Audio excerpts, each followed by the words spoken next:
Bom dia, pessoal. Bom dia, boa segunda-feira. Arrumei um tempinho agora aqui, né? Cedo, segunda-feira cedo, tem um monte de coisa pra fazer, mas arrumei um tempinho e vou conversar um pouquinho com vocês sobre um assunto muito interessante, né? Que é o acasalamento. Acasalamento. Estamos chegando na temporada aí de torneio. Eu não vou nem falar de acasalamento para reprodução. Vamos falar de acasalamento para torneio. A minha visão, a minha experiência, o que eu aprendi com os amigos, escutando os amigos, isso é muito importante. Aprender a escutar.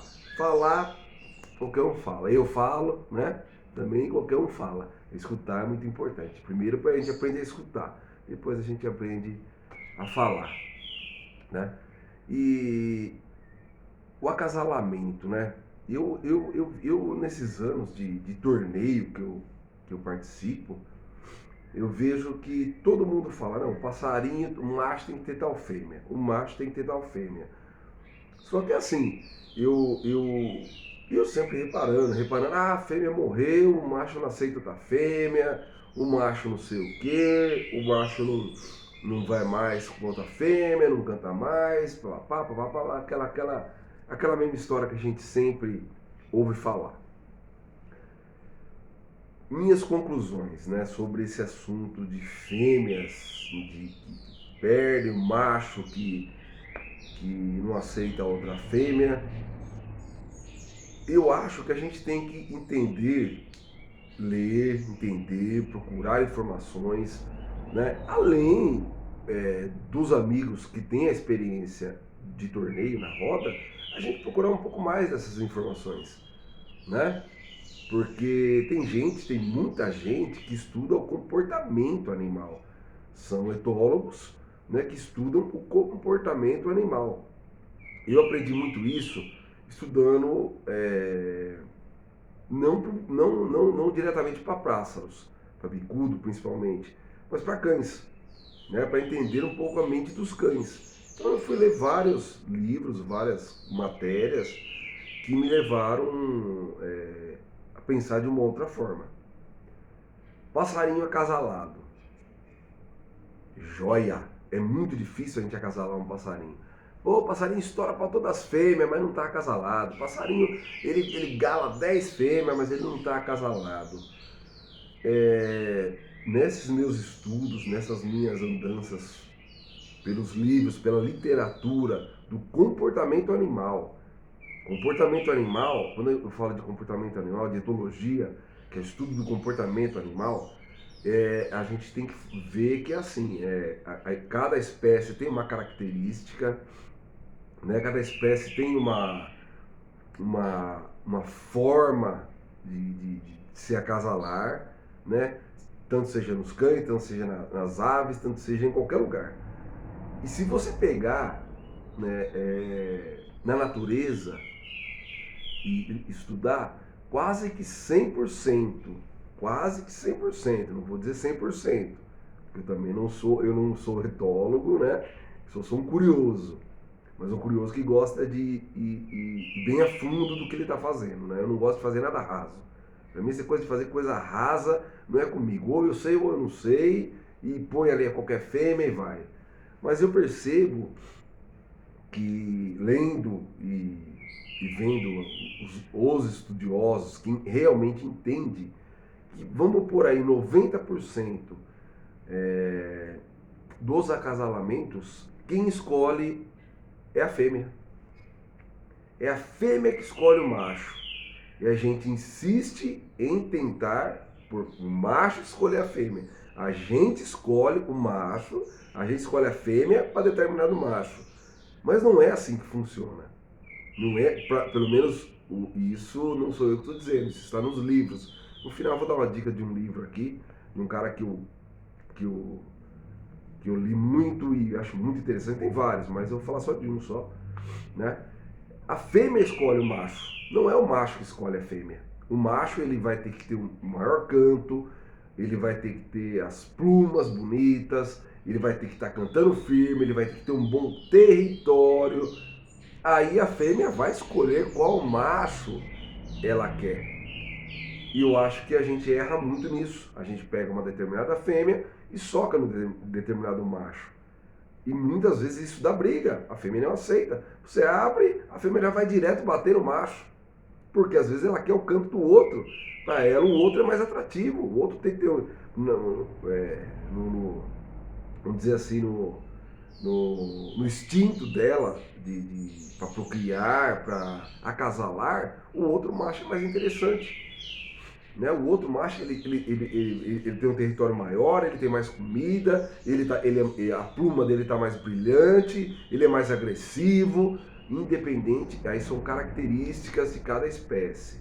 Né? É que nem eu falo, a espécie ela só vai acasalar a fêmea só vai acasalar com um macho fraco se não tiver outro. Se não tiver outro macho, aí ela vai acasalar para manter a espécie. Para manter a espécie. Senão ela vai escolher. Né?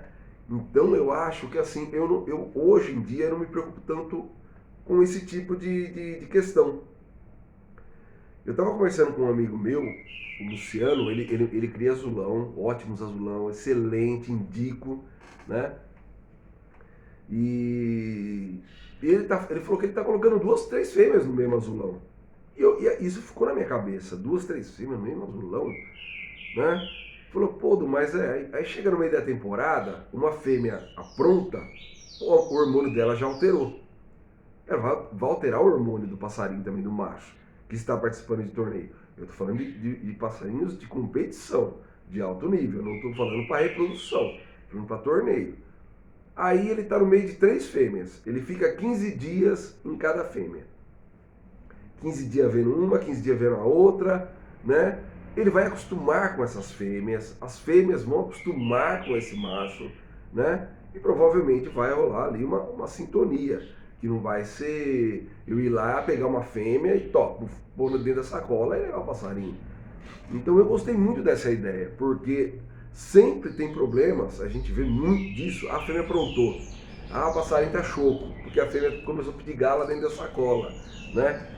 Então eu acho que a gente tem que abrir um pouco nossa mente sobre esse assunto. Eu acho um assunto muito importante, eu pretendo abordar, estudar mais sobre isso, mas vez de eu tentar pegar aquela fêmea e pôr naquele macho, não, vou pegar aquele macho e pôr naquelas fêmeas, e ver qual fêmea vai acasalar com o macho. Eu não quero mais acasalar o macho com a fêmea, porque eu vejo, quando eu pego um macho e ponho numa fêmea, que a fêmea aceita o macho, ele vai acasalar. Ele vai acasalar. Macho é macho, é sem vergonha. Né? Ele vai acasalar com aquela fêmea. Agora, quando aquela fêmea não aceita o macho, aí você vai ter problema. Eu tenho problemas dessa natureza, né? E eu acho que dessa forma, deixando a fêmea escolher o macho, é muito mais interessante. Porque a fêmea escolheu o macho. Ela vai dar sinal de acasalamento, ela vai dar sinal que aceitou o macho, ela não vai bater. O macho vai entrar na dança dela, porque ele quer reproduzir.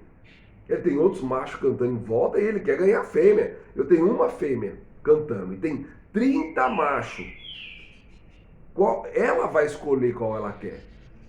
Essa fêmea vai escolher. Não, peraí, esse o canto é fraco, esse canta pouco, esse canta mais, esse está mais bonito. A fêmea vai escolher o macho.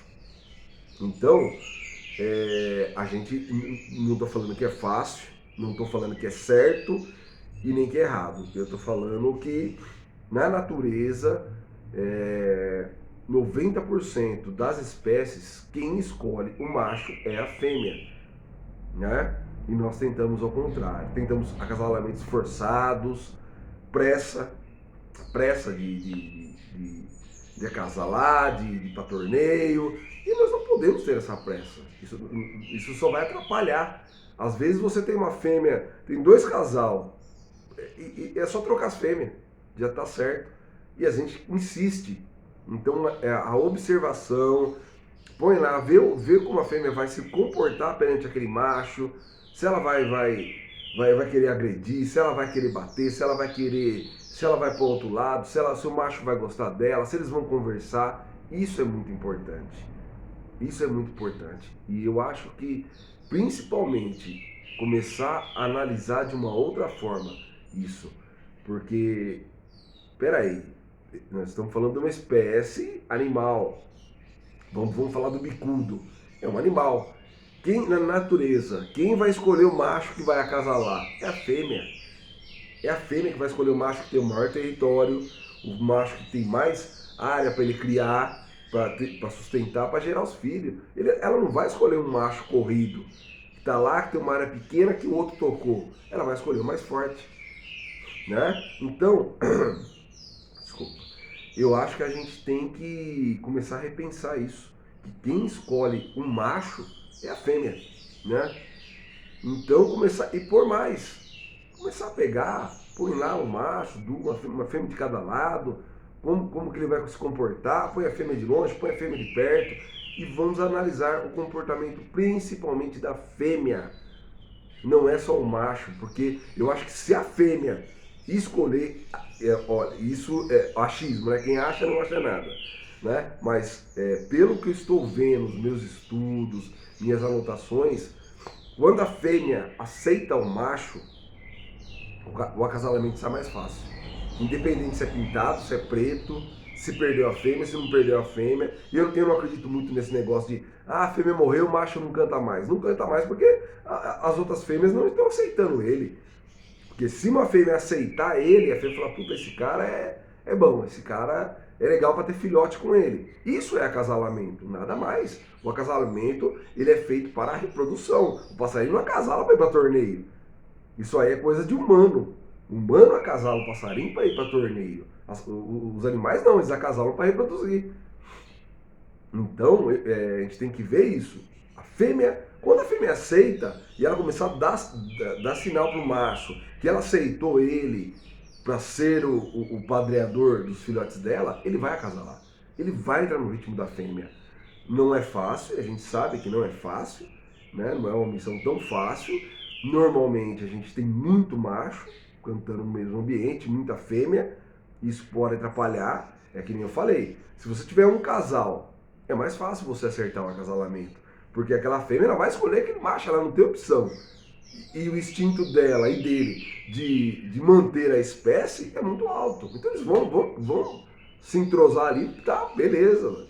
Não tem tu, vai tu mesmo. Né? Então ela vai acasalar. Agora a gente tem 10 bicudos e 10 fêmeas. Aí nós vamos ter problema. Às vezes essa fêmea, o macho começa a cantar ali, aquela fêmea está lá do outro lado. Ela fala, puta, esse canto desse macho é mais interessante do que esse meu aqui. Ele é mais agressivo que esse meu aqui. Eu vou para lá no território dele. Né? Tudo isso tem que ver. Tudo tem que ver, tudo tem que ver. Eu pensei muito nessa última semana em vídeos que eu vi, reportagens, eu não sei se vai funcionar com um pássaro, mas eu vou tentar fazer assim, porque tudo tem eles adestram baleia, eles adestram crocodilos com sinais, com leitura, não é com voz humana, que nem o único animal que entende português, inglês é humano, o animal não entende, ele entende leitura corporal, gestos, pequenos sons, alguma outra coisa. Mas eu vou tentar bolar alguma coisa aí para ver com pássaros se funciona, né? Eu sou adestrador de cães e com cães a gente começa com linguagem corporal, com som clicker, né, coisa simples, mas não é o assunto. E eu não sei se funciona com o pássaro também. Isso é um estudo que veio, eu comecei a analisar, falei, pode ser que funcione, né? Hora de cantar. Pô, passando, opa, agora é hora de cantar, que vai vir um prêmio, a fêmea, vai vir alguma coisa, não sei. De repente você tá na frente da galera, valendo, faz isso, passarinho canta. Não sei. Mas é muito interessante a gente estudar além do passarinhês, né? Eu acho muito interessante. Tem um livro que eu vou indicar para vocês, eu até falei ontem com um amigo meu, aí isso que me inspirou a vir conversar com vocês, que é um etólogo, né? E é muito legal esse livro. Eu já li ele uma vez e estou querendo ler ele de novo. É o livro de Konrad Lorenz. Aqui, ó. Não sei se vai dar pra pegar direito. Tá na luz. Konrad Lorenz. A agressão. Né? A agressão, uma história natural do mal. Quem vê vai, né, achar assim um livro bem, louco, uma história natural do mal, não, mas é muito interessante. Ele fala sobre comportamento animal, ele é um etólogo, e ele fala sobre agressões de várias espécies de peixe. Ele começa narrando histórias de peixes de aquário, que ele estudou muito peixes de aquário, depois ele foi pro oceano mesmo para ver o peixe lá na vida real. Porque ele via que no aquário o peixe defendia o território, certa cor, peixe de uma cor, peixe de outra cor, separava em bandos. Então você vai entender um pouco mais da mente do animal. Não só de bicudo, não só de cachorro, não só de peixe, mas da mente do animal, né? Esse livro ele foi escrito em 1973, né? Foi traduzido aqui para a língua portuguesa, então ele é bem legal. É um livro muito interessante, eu já li ele e pretendo ler de novo, porque é um livro de filosofia e é um livro um pouco difícil de ler, né? Então você lê, mas às vezes compensa ler de novo. Compensa ler de novo, porque a gente sempre aprende mais. Tem um outro livro dele que chama E o Homem Encontrou o Cão. É um livro maravilhoso também. Eu também tenho esse livro, de Konrad Lorenz. Mas não tem nada. O Homem Encontrou o Cão. Todo mundo vai achar que é livro da Disney, né? Não tem nada a ver não é um romance. Leiam, vocês vão entender o que eu tô falando. Não é um romance. Então fica a dica aqui. Eu vou ler só um pedaço aqui no final do livro aqui, ó. Este livro trata da agressividade, isto é, do instinto de combate do animal e do homem dirigido contra o próprio congênere. Quer dizer, a agressão contra a própria espécie, né? Como que o pássaro de roda ele se comporta? Agredindo a própria espécie. Se deixar, eles vão brigar. Se deixar, eles vão se combater. Só esse primeiro parágrafo que eu li aqui já fala tudo, entendeu? Então a gente tem que entender, ler, tá aqui para quem quiser saber. Konrad Lorenz, A Agressão, maravilhoso. Você vai entender um pouco mais da mente do animal que você mexe, né? E nada mais do que a agressão e a defesa do território. Se a gente entender como eles pensam, como eles acasalam, quem procura quem, eu acho que vai melhorar e vai ajudar muito a todos vocês aí, tá bom? Se curtiu, tiver dúvidas, dá lá um curte, indica, manda pro pessoal, perguntas, deixa aí, eu deixo depois, faz a pergunta, se interessar em ler o livro, tem outros livros aí, outros escritores muito interessantes também, mas quase 90% do que eu leio, 99%, é nessa linha de comportamento animal. Se eu posso ajudar um pouquinho, tá bom? Muito obrigado e vamos lá, estudar e ver quem quer quem. Vamos prestar atenção mais nas nossas fêmeas, né? Que elas vão dar o sinal que estão aceitando o macho, né? Se der certo com você, escreve aí, manda pergunta, dá um joinha, compartilha e vamos seguindo aí a vida e vamos tentar fazer os bichos cantar e acasalar, né? Que é o mais difícil de tudo. Obrigado, pessoal.